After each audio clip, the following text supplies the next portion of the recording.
Kia ora koutou, thank you for that welcome. And I'll just start by acknowledging that obviously this time last week, people will have been voting in an election where obviously Labor hasn't won. So I'm coming here to you as Associate Minister for the Environment with the waste delegations and very much a caretaker mode. So I won't say anything controversial with that hat on. And as Bridget just acknowledged there, I am also the Member of Parliament for Dunedin, which is where I'm beaming into you from. So I've got some words here that I'll read out. I'm having some technical problems as well because, you know, everything's a bit awkward at this time, including my IT.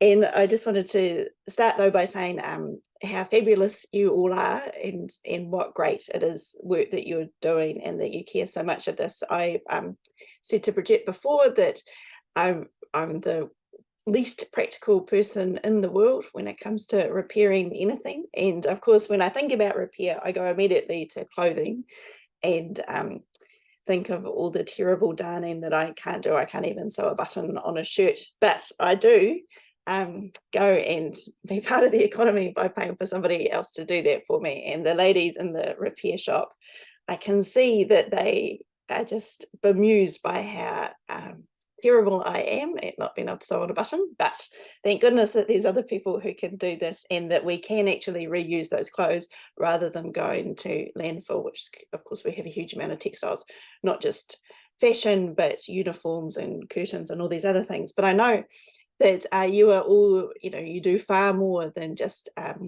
sewing buttons on shirts that have fallen off, and that in fact repair goes to so many goods, and that the Europeans with their repair work is very much focused on things that aren't textiles. And it's just amazing how well things can be saved. I was in sort of Northcote recently at one of the hubs there, and they were showing me all the washing machines that they get brought in, and that there's a man who comes in and fixes them all up, or an awful lot of them up that would otherwise be going to landfill. And then some of those fixed machines are gifted to places like Women's Refuge, and then he on sells some of them as well. But really good example of more of a circular economy and keeping those things away from landfill, which is so important. And it's just so wasteful if they do go to landfill. And I think a lot of people forget about that when people mock recycling for not really being a climate change issue. It's like, well, you've got to remember all of the energy that goes into making something in the first place. And then if you just throw it away and you've got to make a new thing, that is a climate issue in itself, let alone all of the environmental issues that come with disposing waste. So with that, I will move to the words that I have here, which is we'll start with the importance. So the Ministry for the Environment is progressing work around the e-waste, and this is evidenced in the waste strategy. And that waste strategy was launched in March of this year under then Minister Parker. The strategy presents a vision of low emissions, low waste society by 2050. Actions at the top of the waste hierarchy, such as reusing, recycling, and repairing, as well as improving collection pipelines, are included in this strategy and are an important part of helping us achieve this. Specific aspects are proposed in the new regulations related to product stewardship of e-waste are A, environmental performance standards for products, which could include repairability, and B, provision of information requirements, which could include information about how repairable products are and information on how to repair them. C, extended producer responsibility, which place responsibility on manufacturers for stewardship for the life cycle of products. This is proposed to replace the existing product stewardship regulatory framework. As you all know, the right to repair is a growing movement, particularly in the USA and more recently in Europe. The aim is to empower consumers to have their products repaired rather than replaced. For example, by requiring manufacturers to attempt to repair a product before replacing it, allowing consumers to use third-party repairers, making product manuals available, or introducing repairability ratings of products. Now, as well as this new waste strategy, we've also been working on a whole lot of new waste legislation. And the new waste legislation is to enable extended producer responsibility. And this new legislation does seek to increase the repairability of products. So the right to repair will increase consumers' ability to repair their products, which can decrease waste by keeping products in use for longer. So the ministry is working on that waste legislation, and it will replace both the Waste Minimisation Act and the Litter Act.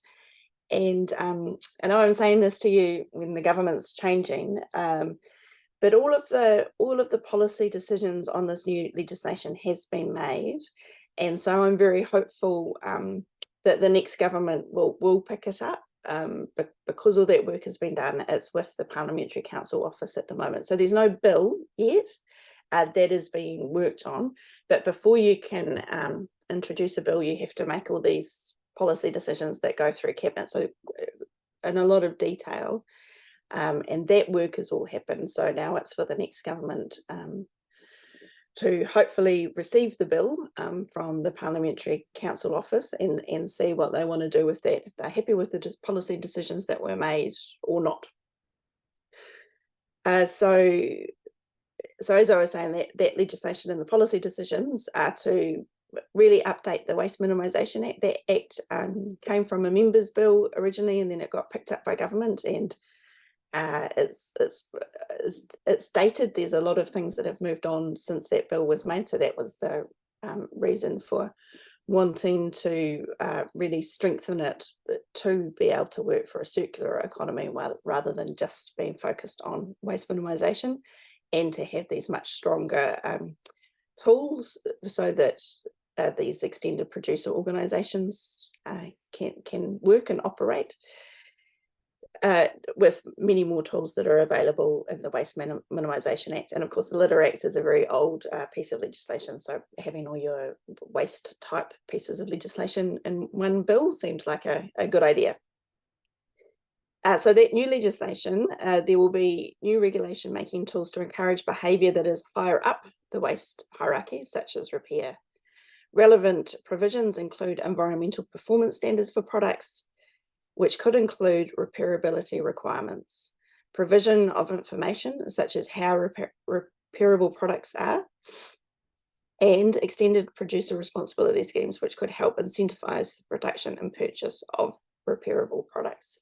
So I guess my overall point there is that this new legislation with the policy decisions that have been made have a lot of space for repairability and for those extended producer responsibility organisations being able to use the tools that we already have seen in Europe around repairability for products in New Zealand. But it needs the legislation to be in place for that, and we'll obviously see what happens.